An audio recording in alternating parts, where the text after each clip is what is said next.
एक निमुआ नाम का गांव था।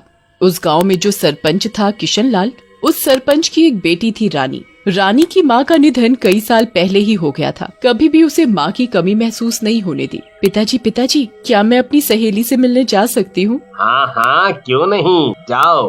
अच्छा पिताजी, तो मैं अभी जाती हूँ। आने में देर हो जाएगी मुझे, आप चिंता मत करना। किशन लाल को ये नहीं पता था कि उसकी रानी बेटी सहेली से मिलने नहीं, बल्कि गांव के लड़के राजा से चुपके मिलने जाती थी। राजा और रानी एक दूसरे को बहुत प्यार करते थे, पर राजा बहुत गरीब था और नीची जाति का था, तो कोई भी गांव वाला उसे पसंद नहीं करता था। राजा और रानी जंगल में मिला करते थे।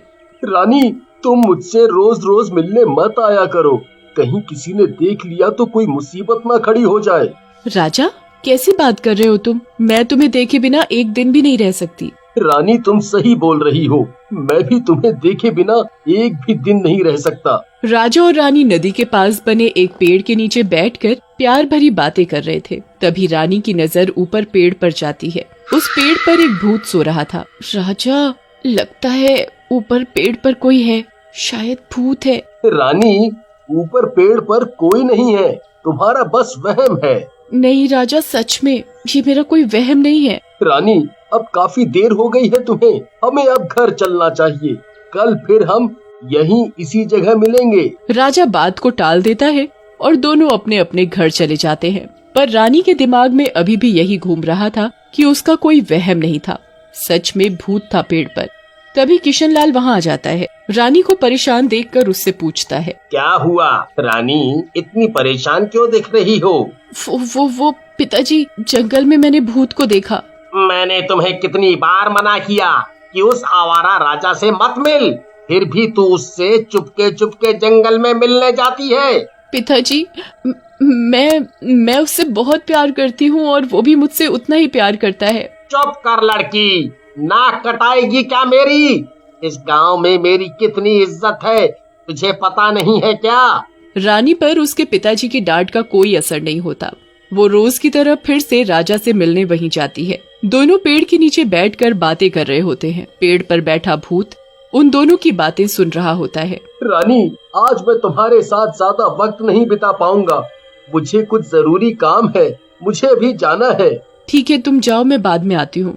दोनों को किसी ने एक साथ देख लिया आते तो पिताजी को पता चल जाएगा कि आज भी मैं तुमसे मिलने आई हूँ। फिर राजा वहाँ से चला जाता है, पर रानी के मन से भूत वाली बात अभी भी नहीं गई थी। वो जैसे ही ऊपर पेड़ पर देखती है, वैसे ही पेड़ का भूत रानी के सामने आकर खड़ा हो जाता है। भूत! तुमने सही पहचाना, मैं एक भूत हूँ। मुझे जाने दो। ऐसे कैसे जाने दूं? मैं रोज इस पेड़ पर बैठकर तुम्हारी और उस लड़के की बातें सुनता था।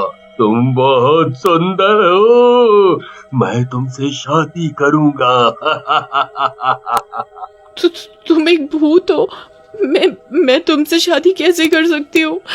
मैं तो राजा से प्यार करती हूँ और उसी से शादी करूंगी, तुझ गंदे से भूत से नहीं। ए लड़की, तू बहुत जिद्दी है। अगर तुमने मुझसे शादी नहीं की तो मैं तेरे राजा को खा जाऊंगा। ठीक है, खा जाओ, उसे भी और मुझे भी। अगर मेरे राजा को कुछ भी हुआ तो मैं भी अपनी जान दे दूंगी। ठीक है लड़की, तू मुझसे शादी नहीं करेगी तो मैं उससे भी तेरी शादी नहीं होने दूंगा। तभी भूत अपने जादू से रानी को एक चिड़िया बना देता है और उसे अपनी शक्तियों से बांध देता है, जिससे कि वो चिड़िया ज्यादा दूर तक ना जा पाए, उसी पेड़ पर रहे, उसी के सामने और कहीं न जाए। रानी चिड़िया बनकर सिर्फ चींची कर पा रही थी और उसकी भाषा सिर्फ भूत ही समझ सकता था। वहाँ रानी घर नहीं पहुँची तो किशन लाल बहुत परेशान हो गया। अब किशन लाल पूरे गांव में सबसे पूछता फिर रहा था। अरे भाई, क्या तुमने रानी को देखा है क्या? नहीं तो सरपंच जी। फिर वो उसकी सहेली के घर जाता है उसके बारे में पूछने। क्या हुआ सरपंच जी? कमला बेटी, रानी आई थी क्या यहाँ? सरपंच जी, वो तो मुझसे कई दिनों से मिली भी नहीं। अब तो ये सुनकर किशन लाल और भी ज्यादा परेशान हो जाता है। वहाँ राजा जंगल में नदी पर रानी से मिलने जाता है, पर उसे रानी नहीं दिखती। हो सकता है रानी को कोई जरूरी काम आ गया होगा, इसीलिए नहीं आ पाई। राजा अगले दिन फिर से वहीं जाता है, पर रानी फिर भी नहीं आती। ऐसे कई दिन बीत गए पर रानी उसे नदी पर नहीं दिखी। तभी चिड़िया बनी रानी राजा के कंधे पर आकर बैठ जाती है और जोर जोर से चींची चींची चिल्लाती है। अरे चिड़िया रानी, तुझे क्या हुआ? इतना शोर क्यों मचा रही हो? जाओ यहाँ से, मैं बहुत परेशान हूँ वैसे ही। रानी बनी चिड़िया राजा को समझाने की बहुत कोशिश करती है कि वो चिड़िया ही रानी है जिसे भूत ने चिड़िया बना दिया है, पर राजा की समझ में कुछ नहीं आता और वो उस चिड़िया को भगा देता है। हाँ, अब मुझे यहाँ से चलना चाहिए। चिड़िया फिर उसके आगे पीछे चींची करके उसे बहुत बताने की कोशिश करती है। राजा को तो अभी भी कुछ समझ नहीं आ रहा, क्या करूं जिससे राजा को पता चले कि मैं ही उसकी रानी हूँ। ये भूत अभी सोया हुआ है, इसके उठने से पहले मुझे कुछ तो करना पड़ेगा। चिड़िया के दिमाग में एक उपाय सूझता है। वो अपनी चोंच से जमीन पर लिखना शुरू करती है कि मैं चिड़िया ही उसकी रानी हूँ। राजा जब उस चिड़िया को लिखता हुआ देखता है तो उसे यकीन हो जाता है चिड़िया पर। रानी, ये तुम्हें क्या हो गया? चिड़िया तो बस चींची ची के अलावा कुछ बोल ही नहीं पा रही थी। वो पेड़ पर उड़कर जाती है और इशारों से उस भूत के वहाँ होने का इशारा करती है। राजा को सब समझ आ जाता है कि उसी का किया धरा है ये सब। राजा को एक उपाय सूझता है, उसे फिर से उसी रूप में लाने का। वो चिड़िया को चुपचाप बोलता है। रानी, तुम्हें एक काम करना है, उस भूत को अपनी बातों में उलझाओ और बातों बातों में उससे पूछ लेना कि वो भूत कैसे बना। उसे मरना पड़ेगा, तभी तुम पहले जैसी हो पाओगी। तभी पेड़ पर आहट होती है और भूत जाग जाता है। राजा जल्दी से वहाँ से चला जाता है और सरपंच जी को ये बात बताने गांव जाता है। ओ भूत, तूने ये ठीक नहीं किया मेरे साथ। मैंने तेरा क्या बिगाड़ा था जो तूने मुझे चिड़िया बना दिया? इससे तो तू मुझे मार ही देता। अरे ऐसे कैसे तुझे मार दूं? पहली ही नजर में मुझे तुमसे प्यार हो गया था। आने वाली अमावस्या को तुझे मेरी होना ही पड़ेगा। उस दिन मैं रात को इस नदी में डुबकी लगाऊंगा। नदी में डुबकी लगाने के बाद मेरी शक्तियां दुगनी हो जाएंगी। तब तुझे मेरा होना ही पड़ेगा। छोड़ दे मुझे ओ दुष्ट, मैं मर जाऊंगी पर तुझसे शादी कभी नहीं करूंगी। और हाँ, मेरा राजा मुझसे सच्चा प्यार करता है। देखना, वो मुझे तेरे चंगुल से एक दिन छुड़ा ले जाएगा।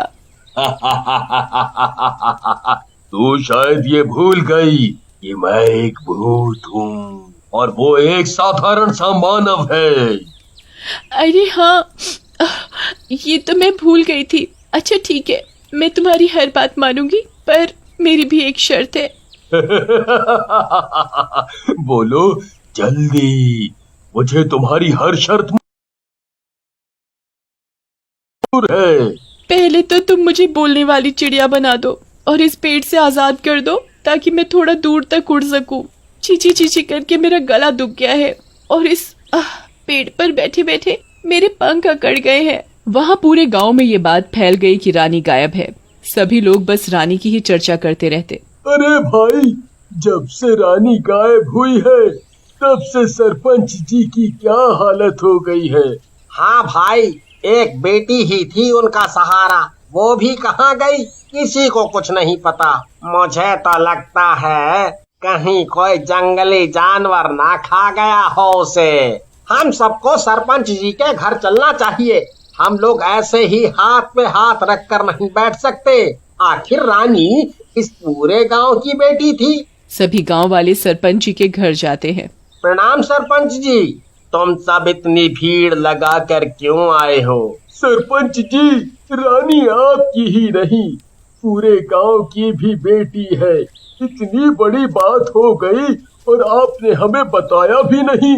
आप चिंता ना करें, हम सब गांव वाले दिन रात एक करके रानी बिटिया को ढूंढ लेंगे। हाँ सरपंच जी, कुछ बताइए कि रानी आखिरी बार कहाँ गई थी? तभी किशनलाल को याद आता है कि उसने सारी जगह पता कर लिया जहाँ जहाँ वो जाती थी, पर एक जगह अभी बाकी थी। भाइयों, मैंने सभी जगह पता कर लिया, पर एक अभी बाकी है। राजा। राजा? हाँ, राजा, जिससे वो चुपके चुपके मिलने जाती थी। राजा गांव में सरपंच जी को सब बताने जाता है। तो यहाँ मारो इसे, इसी ने मेरी बेटी को छुपाया है। सभी गांव वाले जैसे ही राजा को मारने के लिए आगे बढ़ते हैं, वैसे ही चिड़िया राजा के हाथ में उड़कर आ जाती है। रुको रुको, राजा ने कुछ नहीं किया। अरे ये कौन बोला? मैं हूँ रानी। रानी? रानी तुम चिड़िया? ये कैसे हुआ मेरी बच्ची, कैसे हुआ?